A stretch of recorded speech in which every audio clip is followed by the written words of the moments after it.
नमस्कार, आप देख रहे हैं राजपथ न्यूज। मैं हूं कृष्ण कुमार दुबे।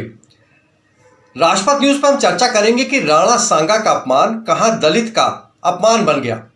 बात ये उठ रही है कि राणा सांगा के अपमान की बात उठी थी और बात पहुंच गई राणा सांगा के अपमान से शुरू होकर के दलित के अपमान की, एक दलित सांसद के अपमान की।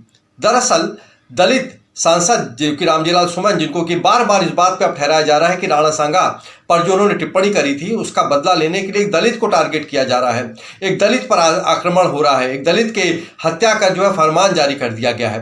बात इस बात पर उठी थी जब पूरे देश में औरंगजेब पर बखेड़ा खड़ा हुआ था, औरंगजेब की कब्र पर बखेड़ा खड़ा हुआ था। उस बीच में अचानक एक ट्विस्ट आ गया कि क्या इब्राहिम लोदी को हराने के लिए राणा सांगा ने बाबर को भारत लाया था। ये बात इतिहास में दफन है। एक प्रकार से कहा, इतिहास में इस बात को बार बार उठाया जाता है। जब जब राणा प्रताप की बात होती है, महाराणा प्रताप की बात होती है, तब राणा सांगा की बात होती है। हम सभी जानते हैं कि ये एक ऐतिहासिक पुरुष थे, महापुरुष थे, जिनके की वीरांगनाओं के रूप में एक प्रकार से कहा जाए, वीरांगियों के रूप में एक प्रकार से गणना होती है।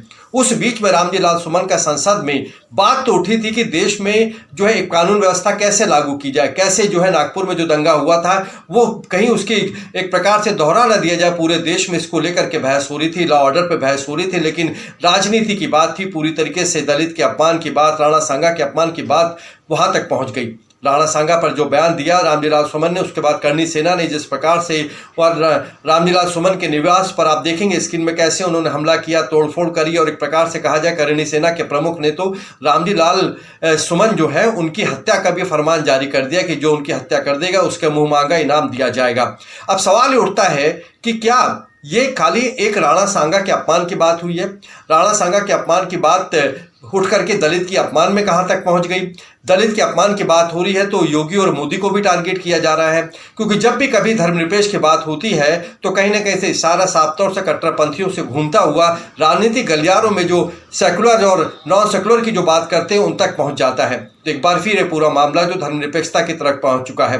और इस बीच में कूद पड़े मशहूर शायर, मशहूर कवि, एक प्रकार से कहा जाए कुमार विश्वास, जो कि अब रामकथा कहते हैं, लेकिन उन्होंने रामकथा के बहाने एक प्रकार से कहा जाए एक वीर गति की एक बात करते हुए, वीर तरस की बात करते हुए राणा सांगा की बात को सामने रखा और कहा कि जो राणा सांगा का अपमान हुआ है वाकई में ये भारत भूमि का अपमान हुआ है, मातृभूमि का अपमान हुआ है। तो ऐसे में देखना होगा कि रामजीलाल सुमन के इस बयान के बाद जो राणा सांगा का अपमान था वो दलित का अपमान कहां तक बन गया, इस पर सब लोगों को एक नज़र जरूर रहेगी। लेकिन धर्मनिरपेक्ष जो एक प्रकार से कहा जाए ताकते हैं, जो सेकुलरिज्म की बात करते हैं, उन लोगों को वाकई में एक प्रकार से कहा जाए सदमा जरूर लगेगा। उनकी उस मुहिम को एक प्रकार से कहा ठेस पहुंचेगा जो धार्मिक सद्भावना की बात करते हैं।